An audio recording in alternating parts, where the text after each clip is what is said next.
Okay, well, let's. It makes it a little harder, but thanks for inviting me to this incredibly interesting session. I must say I learned a lot, though I didn't absorb enough to have a very coherent set of comments on this. But let me start by saying that just reminding us that technology has changed, but the fundamental economic logic underlying everything in terms of this, say, collateral and such, hasn't really changed.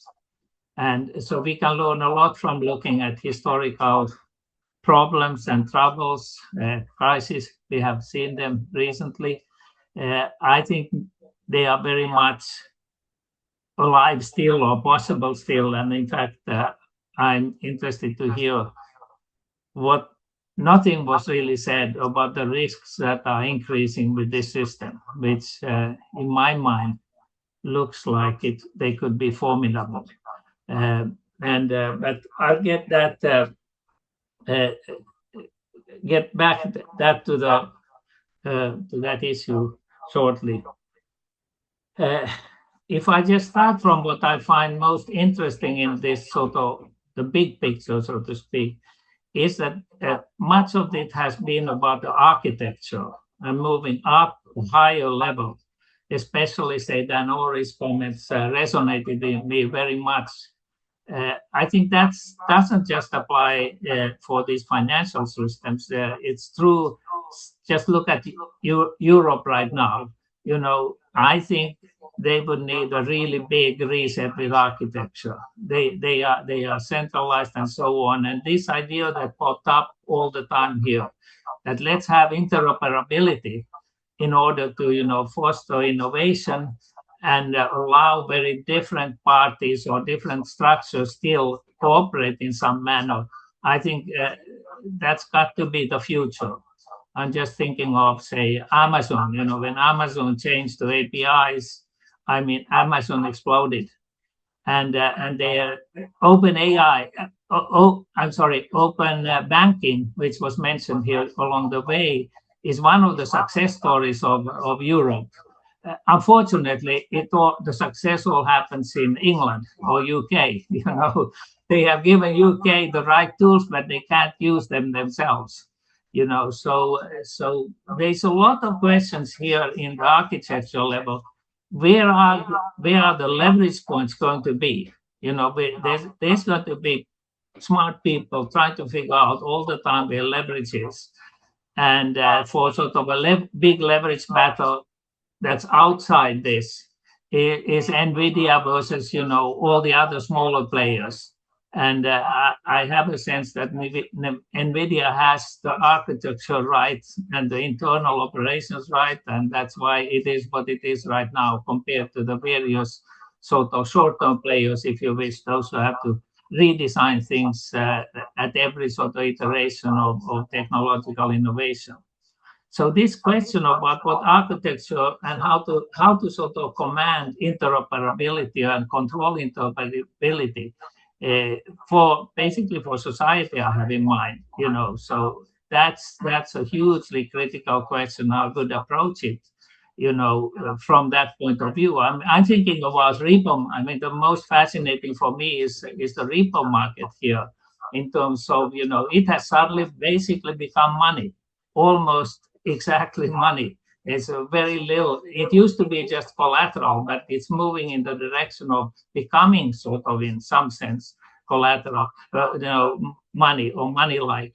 So the architecture of the collateral market, for instance, and is a big issue, and I think I've seen all of this has come up here. I'm just kind of rehearsing this from my sort of just almost purely economic perspective, because I'm not a technologist at all. And but that's where I see this moving, or uh, where the battles also are going to be fought. And so a few words about the battle. I have a hard time figuring out how can we even agree on the interoperability dimensions. We have we have seen the geoeconomics or geopolitics really heating up. Where are we going to find agreements if we are really totally transactional almost as the world is moving ahead? So that would be a big concern in terms of related to that. How are we going to agree on something breaks down? So nothing was really said about these automatic, uh, you know, clearings and so on. But I can't believe that not something could go wrong really bad. And in fact, take the case of collateral. It becomes sort of more and more liquid, the collateral, uh, and the velocity goes up with automatic settlements and so on. There was we heard talk about how much more or how much more efficiently collateral could be used. I'm not entirely sure I agree on the 10% to some imagine 100%. I think there's always going to be slack. We can't get sort of instant clearance everywhere. There will be people involved in between and so on. But the collateral is the velocity of money. If at least the velocity of collateral goes up, I suspect the velocity of money will go up.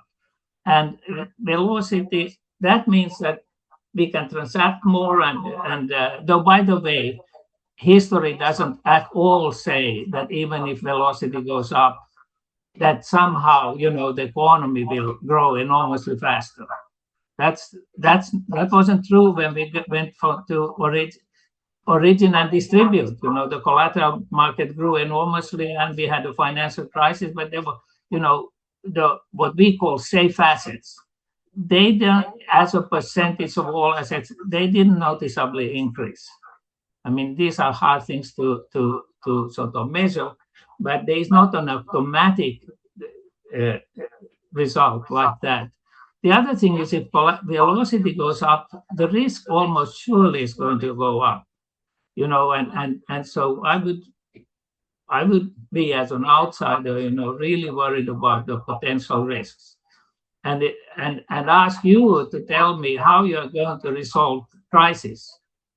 Because now that we have a less efficient system, we have days. I mean, in the case of the great financial crisis, that Roosevelt had to deal with, he shut it down for a week, and sort of to buy time. I mean, there's no shutting down and buying time here. And so how are we going to dig out of this if we suddenly have a big crash? So I'm very much in favor of not, integrating all the different parts. I'm happy that there's a Chinese system. I'm happy that there's a US system. I'm happy there's a lot of things going on in the global South. And then I hope also that Europe will get something. For God's sake, let's not have them become one gigantic, collateral sort of market, because if that crashes, that spells real disaster.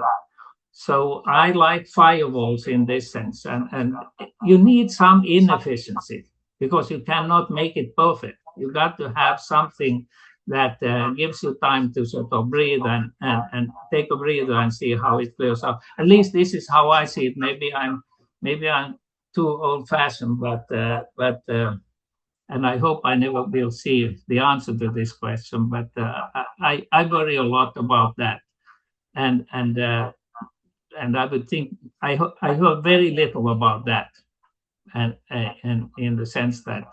So again, let me just take a look at the one thing I would like to add to this architecture thing is that the global South, if you look at India, if you look at, with India, with the US, what is the universal coin, and say the peaks in South America and so on.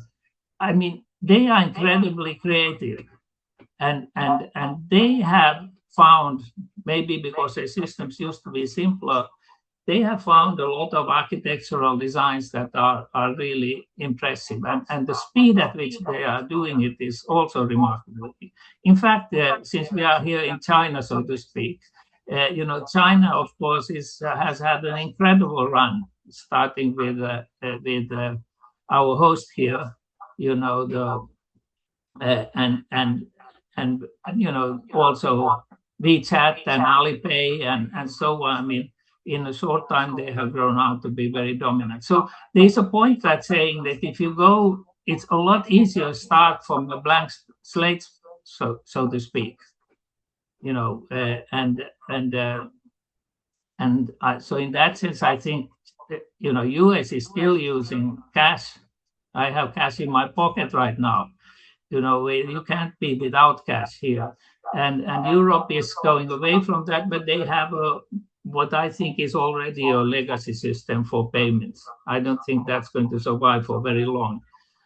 But then if you look at the Eastern Europe, and especially say the Estonia, to take an example, they started with a blank slate because there was nothing worthwhile behind after to save from the Soviet crash, and they have managed to create an incredibly efficient system for all sorts of manners, and that's a place where one could learn certain things.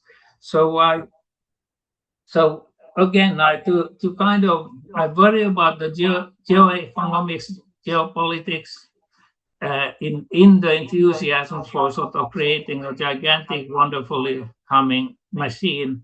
I believe in actually having interoperability and also firewalls within this system or between this system.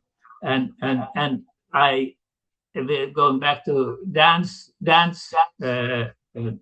presentation, which is most closely to mine because it's about Williamson and Coase and so on. Who will have the levers in this new system? It will migrate to various places, and it can't be so that some individual, small group, they can't be, Elon Musk sort of controlling the whole system or something like that. I would say that's another concern I have, and another reason to have not try to aim for too efficient global system. So one has to be careful, basically, about this. So these are some thoughts from somebody who understands next to nothing about the technology.